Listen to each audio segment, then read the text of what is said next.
Importance of intellectual property rights.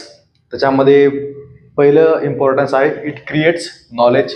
त्याच्यानंतर it encourages inventors and researchers for inventions because their inventions are protected by law and their fruits of invention are cannot be stolen by anyone. And it protects intellectual property which helps industrial development and growth. After that, it provides solution to global problems. It generates revenue and investments and it facilitates the flow of inventions. जर का तुम्ही इथे नीट observe केलं तर इथे एक cycle तयार होत आहे.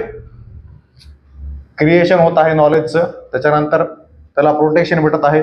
प्रोटेक्शन भेटल्यामुळे काय होत आहे, ग्रोथ होत आहे आणि ग्रोथ झाल्यामुळे परत त्याचं काय अजून काय होत आहे, क्रिएशन होत आहे. म्हणजे काय होत आहे, क्रिएशन त्यानंतर प्रोटेक्शन, प्रोटेक्शन नंतर ग्रोथ, परत ग्रोथ नंतर क्रिएशन.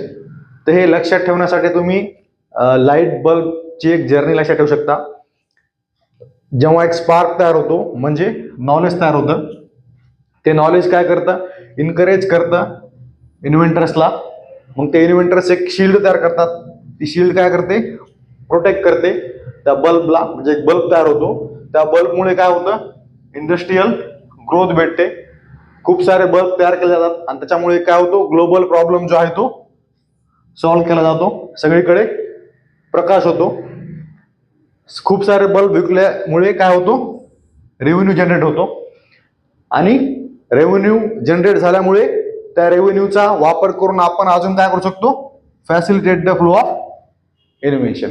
तर या प्रकारे तुम्ही हे इम्पॉर्टन्स लक्षात ठेवू शकता. थँक्यू.